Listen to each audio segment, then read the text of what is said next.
रात के लगभग 2 बजे माथेरान के सुनसान हाईवे पर रोहन गुस्से से आग बबूला होकर विजय की तरफ देख रहा था।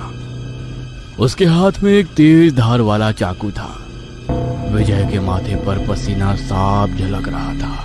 रोहन तू पागल हो गया है क्या? और तभी रोहन अजीब तरह से मुस्कुराता है और बिना कुछ सोचे एक झटके में चाकू को पूरी तरह से विजय की गर्दन में घोंप देता है। अचानक हुए हमले से गाड़ी का संतुलन बिगड़ जाता है और गाड़ी सड़क किनारे खड़े पुराने बरगद के पेड़ से टकरा जाती है।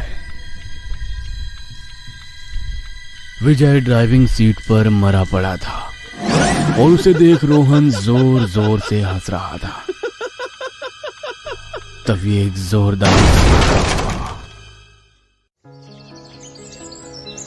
सीड, विक्की और मॉन्टी बचपन से साथ एक ही स्कूल, एक जैसी शरारतें और एक ही सपना। एक दिन सीड ने कहा, यार इस हॉलीडे वीकेंड कुछ झटके करते हैं ना? किसी ने पूछा, कहीं जाना है क्या? बस ऐसी भी स्टार्ट हुई और शाम के सूरज को चीरती हुई तीनों की यारी नई मस्ती की तलाश में माथेरान के लिए निकल पड़ी। यार यारी से बढ़कर कुछ भी नहीं। और होली पार्टी, वाह मजा आ जाएगा। भांग, नाचना और मस्ती। लंगोटिया trip, no GF only BF. Shortcut लेंगे, टाइम भी बचेगा और एडवेंचर फ्री में मिलेगा। ऐसी भी हवा से बातें कर रही थी। रेडियो पर डीजे का बेस फट रहा था और पहाड़ी पेड़ों पर गाड़ी ऐसे दौड़ रही थी जैसे किसी फिल्म का क्लाइमैक्स चल रहा हो। विक्की मोबाइल के कैमरे में अपनी मुस्कान कैद कर रहा था। मॉन्टी सीट पर झूमते हुए अपनी सनग्लासेस को एडजस्ट कर रहा था और सीड हर मोड़ पर आंखों में अलर्टनेस लिए जैसे आने वाले तूफान को भांप रहा हो। वाह, इतनी हसीन रात और सुनसान सड़क पे यूं हाई स्पीड में गाड़ी चलाना, क्या फील है। बस एक ही कमी है, काश हमारी तिगड़ी में कोई लड़की भी होती। Monty, have you gone mad? आधी रात को तुझे लड़की चाहिए? यहाँ सुनसान सड़क पे कोई ना मिले तो ही अच्छा है। सुना है छलावा रात के वक्त अपना शिकार ढूंढता है।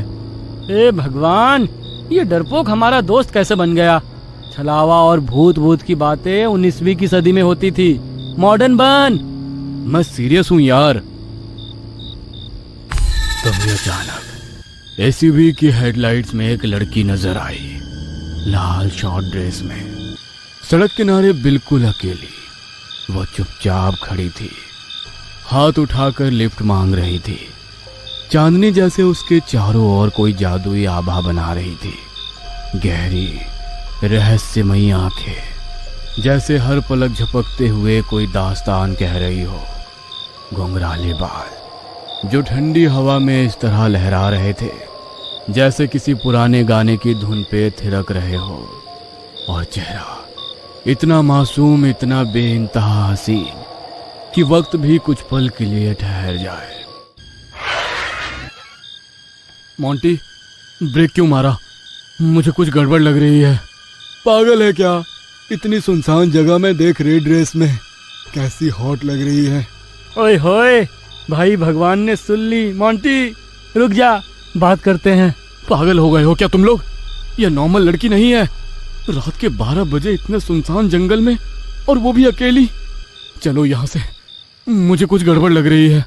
चुप कर यार, इतनी हॉट लड़की है और तू अनपढ़ जैसी बातें कर रहा है। हाय, एक्चुअली मेरी कार यहाँ खराब हो गई और फोन भी डेड है। अब क्या आप लोग लिफ्ट दे सकते हो? मुझे बस थोड़ी दूर जाना है। हाँ, क्यों नहीं, जरूर मैडम, आप तो वीआईपी गेस्ट है। देख, मुझे ये सब ठीक नहीं लग रहा है। तूने देखा उसे? मेरा मतलब, ऐसे कौन लिफ्ट मांगता है? चिल कर सेठ, बेचारी मुसीबत में है। कभी कभी जिंदगी थ्रिलर बन जाती है। जैसे ही वो लड़की गाड़ी में बैठती है, एक अजीब सा ठंडी हवा का झोंका सीट की रीढ़ में सिहरन भर देता है। उसका मन बेवजह घबराने लगता है। आंखें बार बार रियरव्यू मिरर की तरफ जा रही थी। मैं टिया हूँ। क्या आप लोग होली सेलिब्रेट करने जा रहे हो? यस मैम, होली डांस और अब तुम, सब परफेक्ट है। टिया, ये नाम सुना सुना सा लगता है। और तुम्हें कैसे पता चला हम होली सेलिब्रेशन करने जा रहे हैं? एक मिनट, ये वही नाम तो नहीं? ओए सेड, तेरी ये हॉरर स्टोरी बंद कर और चुपचाप एंजॉय कर। Let's turn this ride into a wild Holi night. सुनसान हाईवे, सन्नाटा ऐसा कि अपनी सांसों की आवाज भी तेज लगे। तेज चलती ठंडी हवाएं एसयूवी को चारों तरफ से जैसे घेर रही थी। सुनी सड़क पर दूर दूर तक कोई गाड़ी नहीं थी। रेडियो ऑन था, लेकिन उसमें कोई गाना नहीं बज रहा था। सिर्फ धीमी बेसुरी फुसफुसाहटें, जैसे कोई पुरानी ट्यून उलझ कर अटक गई हो, या जैसे कुछ कहना चाह रहा हो लेकिन बोल सुनाई नहीं दे रहे हो। ओए तेरी, ये रेडियो बज रहा है या पुरानी सिलाई मशीन? यार इतनी हॉट लड़की, सॉरी, मेरा मतलब है इतना अच्छा माहौल है, और इसमें अगर कोई चीज मिसिंग है तो वो है किलर सा गाना। भाई कुछ फोन पे ही गाना लगाओ ना, वरना ये रेडियो तो मूड की ऐसी की तैसी कर देगा। सीरियसली यार,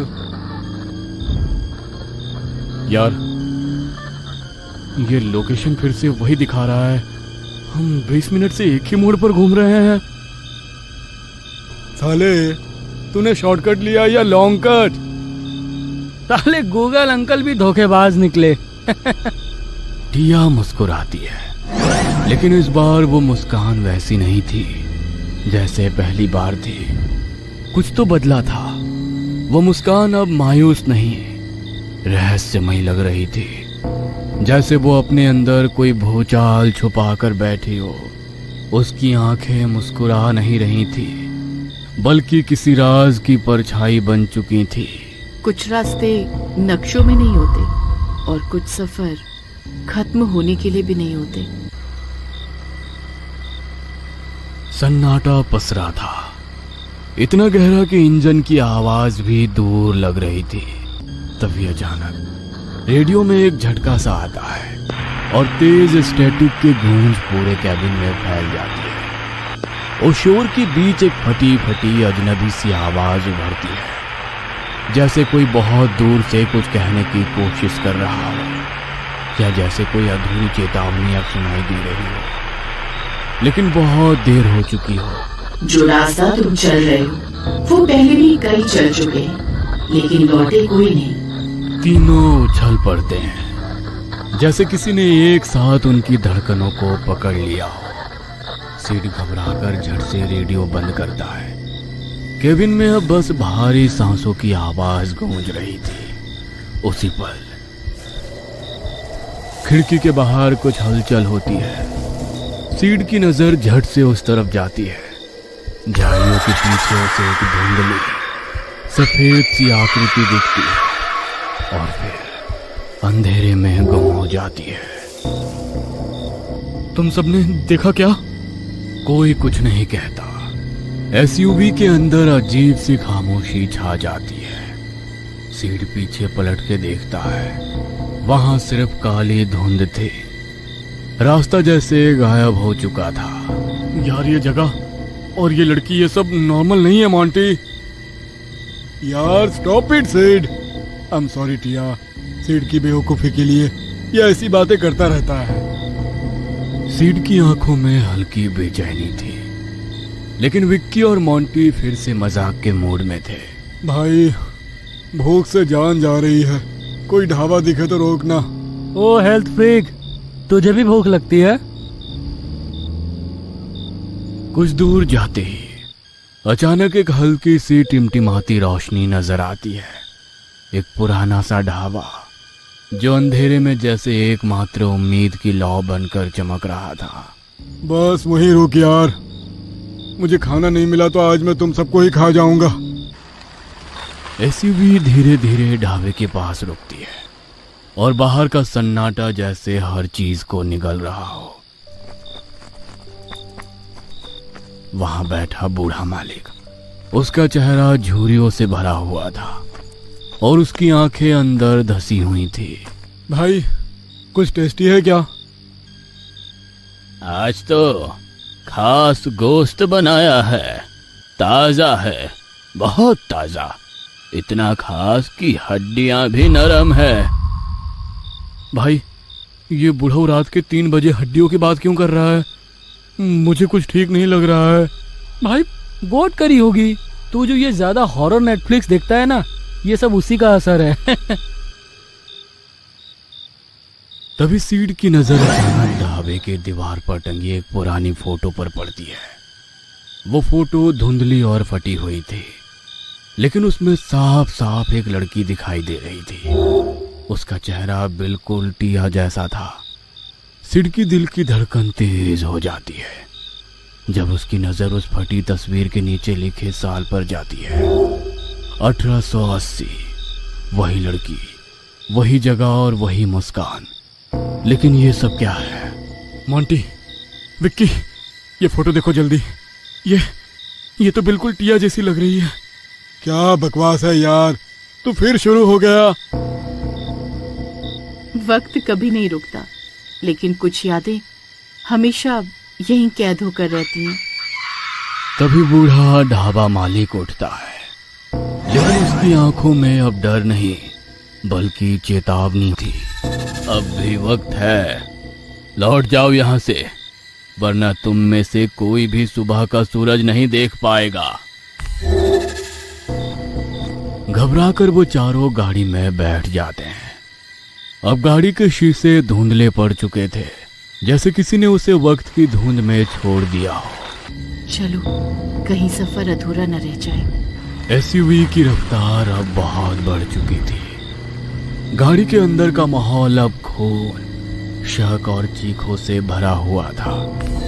अचानक मोंटी की आंखें गुस्से में लाल हो गई और उसकी खामोशी जैसे एक आग की तरह फैल रही थी। वहीं टिया अभी भी चुप थी। उसकी आंखें किसी और ही दुनिया में खोई हुई थी। एक अजीब सा डर, एक रहस्य उसकी आंखों में गहरा चुका था। विक्की, तू टिया को यूं क्यों देख रहा है? वो मेरी है। अरे साले, तुझे क्या हो गया अचानक? तुझे क्या मैं कुछ भी करूं, मैं किसी को भी देखूं? लेकिन मोंटी का शक अब शक नहीं रहा। उसकी आंखों में जो गुस्सा था वो अब पूरी तरह से काबू से बाहर हो चुका था। उसने अचानक सीट के नीचे से एक लोहे की रॉड निकाली और बिना कुछ सोचे एक जोरदार वार विक्की के सिर पर करता है। एक झटके में विक्की का सर फट जाता है और वो सीट पर गिरता है। सीट और टिया दोनों चौंक जाते हैं, लेकिन टिया की आंखों में अब कोई भाव नहीं था, जैसे वो सब कुछ जानती हो। मोंटी की नजरें अब खाली, खौफनाक हो चुकी थी। विक्की का सर पूरी तरह फट चुका था और उसका खून गाड़ी में हर तरफ फैल गया था। वह वहीं उसी सीट पर हमेशा के लिए चुप हो गया था। मोंटी की आंखों में गहरा खून उतर आया था, जैसे उसका दिल भी उसी क्षण मर चुका हो। बाकी तीनों की सांसें भी अब उस डर और हैरानी में खो गई थी। अबे ये तूने क्या किया? तू ही है वो छलावा, तू ही है छलावा। छलावा? क्या बकवास कर रहा है तू सीड? क्या कह रहा है तू? मैं नहीं, तू है छलावा।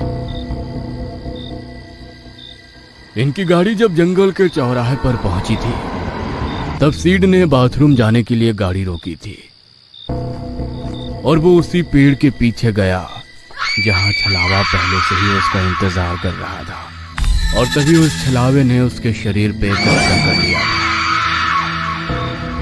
और जब मोंटी ने विक्की को मारा, सीड की मुस्कुराहट थोड़ी अलग ही थी। वो मुस्कान जो अब तक किसी और की वजह से थी। मोंटी ने अचानक देखा कि सीड ढाबे वाले की तरफ देखकर सिर हिला रहा था। ऐसा लगा जैसे उनका कोई छुपा हुआ प्लान हो, जैसे किसी ने पहले से सब कुछ तय कर लिया हो। तभी सच्चाई का खुलासा हुआ। सीड का कहना कि जीपीएस गलत रास्ता दिखा रहा था। सब कुछ एक छलावा था। सारा दृश्य, सारे इशारे, सब कुछ एक बड़ा धोखा था। सिड ने जानबूझकर विक्की को और बाकी सबको एक झूठी कहानी सुनाई ताकि वो खुद को बचा सके।